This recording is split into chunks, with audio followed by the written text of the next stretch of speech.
बिस्मिल्लाहिर्रहमानिर्रहीम अस्सलाम वालेकुम। माय नेम इज़ जुल्फ़िकार और आज हम लोग स्टार्ट कर रहे हैं 10th क्लास के सेकंड चैप्टर का थर्ड लेक्चर। इसमें हम लोग देखेंगे कि वो कौन से ऑर्गन्स हैं, ह्यूमन ऑर्गन्स हैं जो होम्योस्टेसिस में हेल्प करते हैं। तो वो कौन से ऑर्गन्स हैं होम्योस्टेसिस में जो हेल्प कर रहे हैं? स्किन है, लंग्स हैं और किडनी है। अब हम देखते हैं कि स्किन का क्या रोल है होम्योस्टेसिस में। स्किन क्या करती है? स्किन बैलेंस करती है और मेंटेन करती है बॉडी टेम्परेचर को, वाटर को और सॉल्ट कंसंट्रेशन को in the body. Then comes lungs. Lungs क्या करते हैं? हम लोगों ने हमारे प्रीवियस चैप्टर में पढ़ा था गैसियस एक्सचेंज।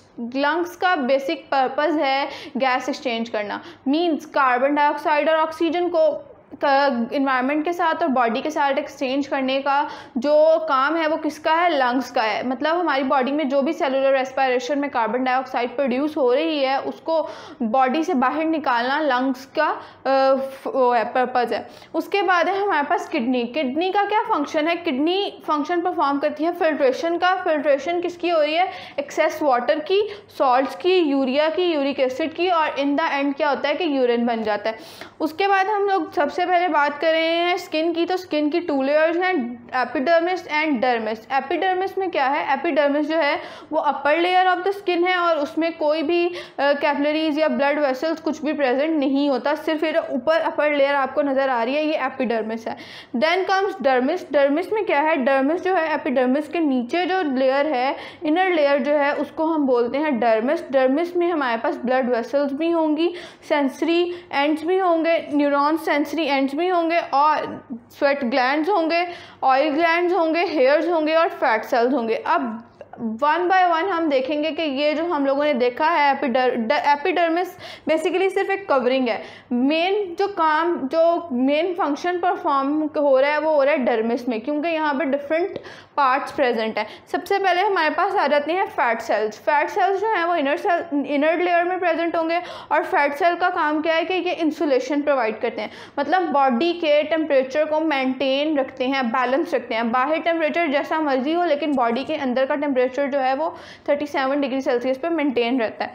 ये कौन कर रहा है? Fat cells. Act as a material, insulation material against heat loss, यानी कि बॉडी में अगर कोई हीट प्रोड्यूस हो रही है तो वो बाहर नहीं जा सकती, और अगर इन्वायरमेंट में कोई बहुत हीट प्रोड्यूस हो रही है या बहुत ज़्यादा टेम्परेचर हाई है तो वो हमारी बॉडी के अंदर इस तरह डायरेक्टली एंटर नहीं होगा।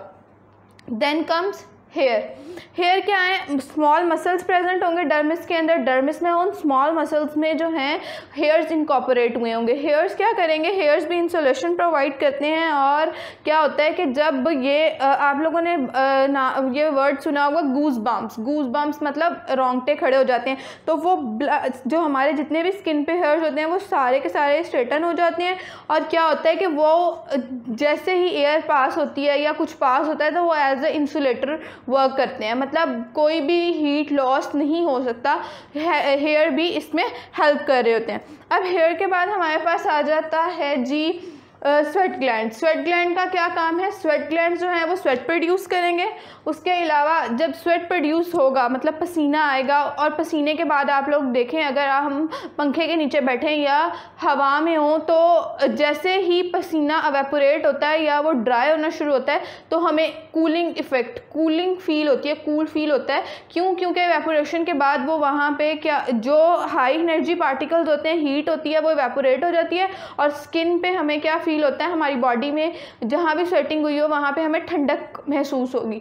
उसके अलावा इससे क्या होता है, जब ये सारा प्रोसेस हो रहा होता है, ये वेपोरेशन हो रही होती है स्वेटिंग की, स्वेट की, तो वहाँ पे बॉडी का जो टेम्परेचर है वो रेगुलेट हुआ होता है। जैसे गर्मियों में पसीना बहुत ज़्यादा आता है ताकि अगर हमारी बॉडी हीटअप हो रही है तो वो क्या हो कि एक तो बॉडी पसीना ड्राई होने के बाद या वो इवेपोरेट होने के बाद जो स्वेट वेपर्स हैं वो इवेपोरेट हो जाएंगे तो वहाँ पे हमें कूलिंग फील और हमारी बॉडी का टेम्परेचर इस तरह बैलेंस रहे। उसके अलावा जो स्वेट ग्लैंड्स का काम है, स्वेट जो है वो रिस्पॉन्सिबल है for the removal of various metabolic waste through sweating. जो है हमारी बॉडी से बहुत सारे एक्सेस मेटाबॉलिक वेस्ट जो हैं वो रिमूव हो जाते हैं, जैसे सॉल्ट्स हैं, वाटर है, यूरिया और यूरिक एसिड है। फिर आता है हमारे पास लंग्स। लंग्स क्या है, लंग्स क्या कर रहे हैं, लंग्स एक इंपॉर्टेंट फंक्शन रोल प्ले कर रहे हैं in maintaining the concentration of carbon dioxide in the blood. जो भी कार्बन डाइऑक्साइड प्रोड्यूस होगी सेलुलर रेस्पिरेशन में, उसको बॉडी से बाहर निकालना है। क्या होता है कि carbon dioxide is produced in cellular respiration in blood.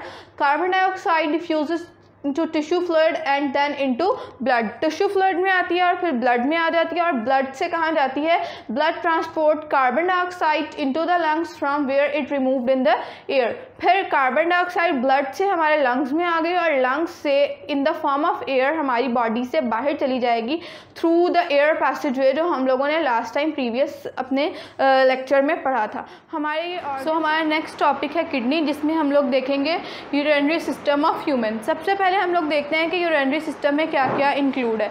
Urinary system में हमारे पास आ जाता है a pair of kidneys. Pair of kidneys आ जाएंगी, देखें पेयर ऑफ किडनीज, और फिर उसके साथ आ जाता है हमारे पास पेयर ऑफ यूरिटर। यूरिटर आ गया हमारे पास, उसके बाद आता है यूरिनरी ब्लैडर, और ये जो यूरिथ्रा के थ्रू जो है जाके किडनीज एंड होती हैं यूरिनरी ब्लैडर पे, और फिर यूरिटर से एंड होती हैं यूरिनरी ब्लैडर पे, और फिर आता है हमारे पास यूरिथ्रा। इसमें क्या हो रहा है हमारे पास, यूरिटर ने क्या करना है, कैरी करना है यूरिन को टू द यूरिनरी ब्लैडर। फिर यूरिनरी ब्लैडर में क्या होगा कि यूरिन टेम्परेरी स्टोर हो जाएगा, थोड़ी देर के लिए स्टोर होगा, उसके बाद बॉडी से एलिमिनेट हो जाएगा। और यूरिथ्रा क्या करेगा, हेल्प करेगा यूरिन को बाहर जाने में, एक्सपेल आउट होने में फ्रॉम द बॉडी। अगर ये तो हो गया यूरिनरी सिस्टम के जैसे हम लोगों ने प्रीवियस लेक्चर्स में हम लोगों ने पढ़ा था कि हम लोगों के जो था रेस्पिरेटरी सिस्टम, उसमें क्या क्या चीज़ें आ जाती हैं। मेन पार्ट तो लंग्स का है, लेकिन उसके साथ साथ बहुत सारे ऑर्गन्स और बहुत सारी चीज़ें जो हैं वो वर्कआउट कर रही होती हैं, पूरा सिस्टम डेवलप हुआ होता है। तो यहाँ पे भी हमारे पास पेयर ऑफ किडनीज हैं, और इन पेयर ऑफ किडनीज के साथ यूरिटर, यूरिथ्रा और यूरिनरी ब्लैडर जो है वो कनेक्टेड है।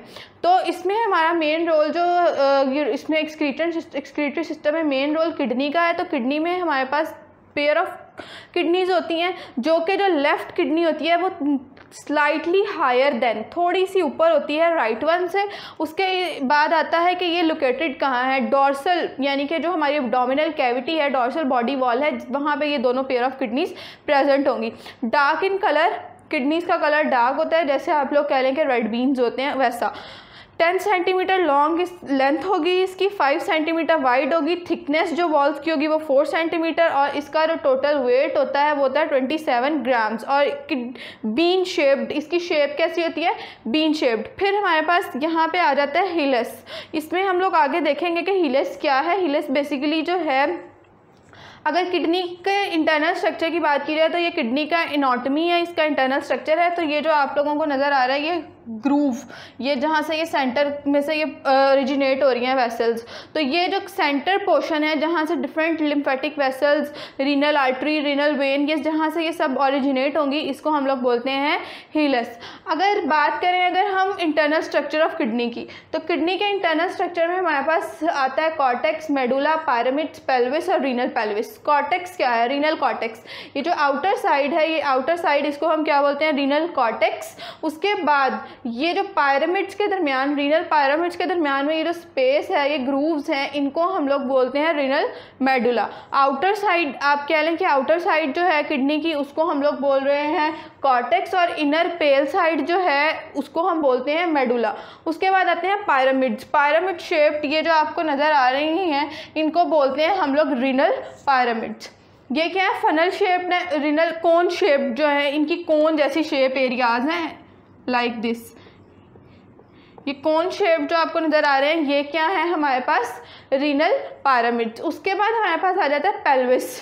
ये जहाँ से रीनल पेल्विस, बेसिकली इसके साथ साथ बेस चल रही होती है, ये पायरामिड्स के साथ साथ जो है बेस चल रही होती है, जो क्या बना रही होती है, पेल्विस। और पेल्विस जो है, ये पेल्विस, रीनल पेल्विस एंड होता है यूरिटर पे। यहाँ पे कह रहे हैं funnel shaped cavity in which all pyramids project. सारे पायरामिड्स जहाँ पे आके इकट्ठे होके एक प्रोजेक्शन बना लेते हैं, ये प्रोजेक्शन बना रहे हैं, इसको हम बोल रहे हैं रीनल पेल्विस। फिर रीनल पेल्विस के बाद वो कह रहे हैं कि ये बेस है यूरिटर की। रीनल पेल्विस को क्या कहते हैं, बेस, मतलब यहाँ से स्टार्ट हो रहा है, इस पार्ट से जो है, इस बेस पोर्शन से स्टार्ट होता है क्या, यूरिटर। ये हमारे पास आ गया है इंटरनल स्ट्रक्चर ऑफ किडनीज़, उसके इंटरनल स्ट्रक्चर ऑफ किडनीज़। और इसमें हम लोग देखते हैं, इनमें आगे हम नेक्स्ट लेक्चर में देखेंगे कि इन डिफरेंट जो इंटरनल स्ट्रक्चर्स हैं इनके फंक्शंस क्या हैं। हमारा लेक्चर यहीं ख़त्म होता है। इस वीडियो को लाइक करें, चैनल को सब्सक्राइब करें, बेल आइकन को प्रेस करें, और अगर कोई भी क्वेश्चन हो तो कमेंट बॉक्स में क्वेश्चन करें। Thank you.